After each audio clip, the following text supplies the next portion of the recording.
Hello guys, I'm at Xintiandi area, Shanghai. Today I'm gonna show you what the Shikumen house really is. Shikumen house, Shikumen means stone framed gate. House with a stone framed gate. Shanghai is very flat, so there is no hills or mountains. So stone becomes a very rare construction material. So some rich family use stone to show their status. Started in 1870s in the concession area because at that time China had a Taiping revolution. It's a farmers' revolution against the Qing imperialism. So a lot of rich, wealthy and scholars and landlords and government officials came to Shanghai from Jiangsu or Zhejiang province. And the authorities in those concessions built this Shikumen house for the refugees. So started in 1870s, the Shikumen house reached its peak in about 1920s. And at the moment, Shikumen house took up about 75% of Shanghai residents. So about 70-80% of Shanghai people lived in Shikumen house. A typical Shikumen house. You can see a beautiful, like a European style of a lintel decoration, like a Baroque elements, but two pieces of wooden doors, always painted in black.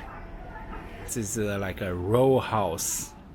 American call this a townhouse. And drying the clothes could be a problem in Shanghai because it rains a lot. When sun comes out like today, families would take out their laundries to dry in a public area. So you can see everybody's underwear, pajamas. So this is the front gate, and this is a little courtyard.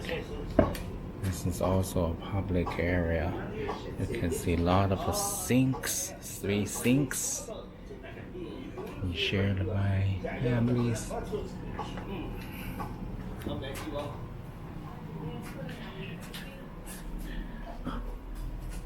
Wow, it's very dark.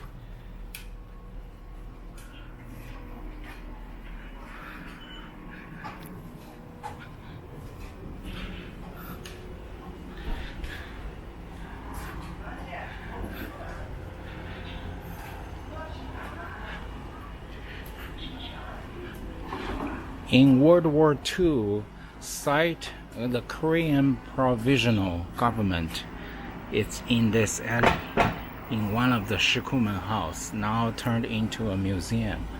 Like here, there's a front gate and a little courtyard. This is the courtyard. The Shikumen house. Right after the courtyard should always be like a reception hall or living room. The bedrooms on the 2nd and the 3rd floors. First, some Shikumen house they have side rooms, like on the left and right there are 2 rooms as well. This one it doesn't have that.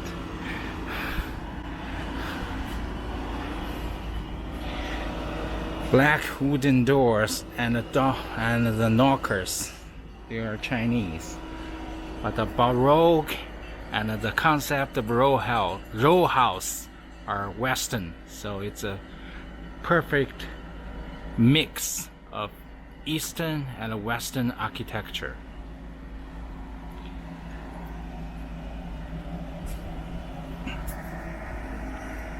They shared a sink, a kitchen, sometimes even a washroom together. You can see on this sink there are like 4 different tap waters. So it means this was shared by 4 families. And even every family have their own light.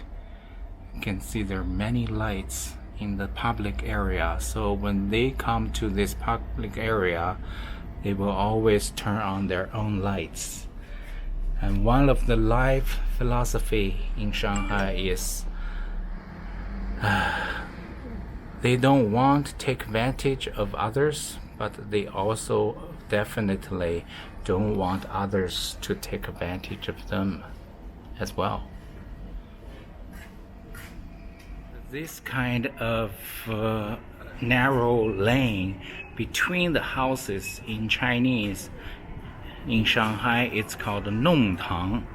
It is the public area, so people who lived here, like for example the kids, would play games with other people, with other kids in this public alleyways. And Shanghai people always say you could never keep your secret in these alleyways because your neighbor is right next to you. There's no way you could keep the secret from your neighbors. One row after another. So this can be very condensed living quarter, and always like alleys between the buildings, between the rows. So it seems pretty organized.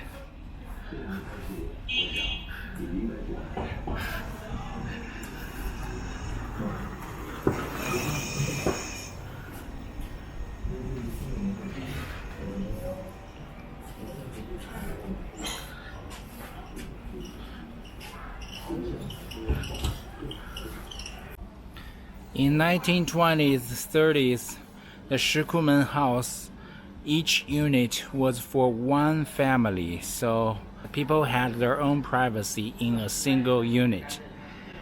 They're right next to their neighbors, but they had a privacy after they closed their gate.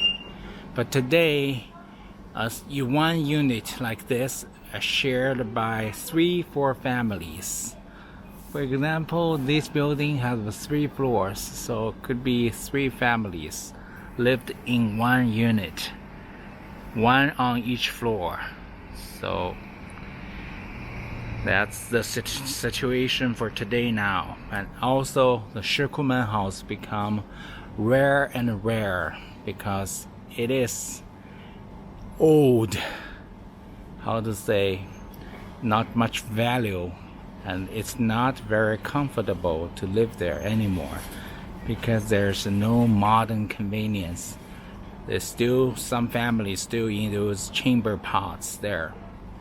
So high-rise apartment becomes more and more popular.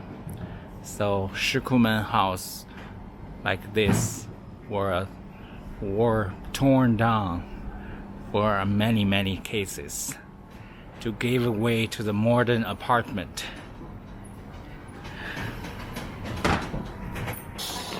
Some of the old Shikumen house now turned into boutique shops.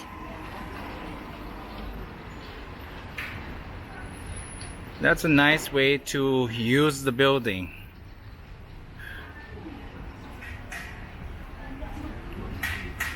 There's another one. This one has beautiful decorations. Clearly, it's not Chinese. Some of the Shikumen house even have a balcony.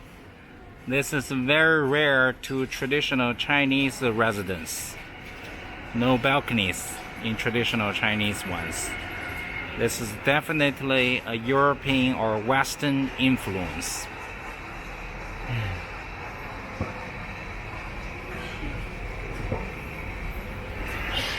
More laundries.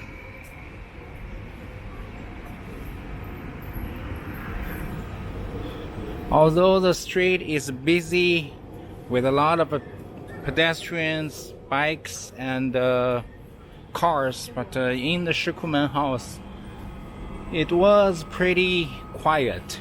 Now the question is the most colorful Shikumen house I have ever seen in Shanghai. Now it's a shop. Miss Bag is a little boutique shop. This is a little bit like a fancy variant of the Shikumen house. Most representative residents in Shanghai and this part of China. I hope there's still something left in the future for the coming generations. This is a problem for China, such a fast developing country. To build new, a lot of old needs to be destroyed, unfortunately. In Shanghai, if you are rich, you definitely can have whatever life you want. Yeah, you don't have to be in New York. Shanghai has everything to offer.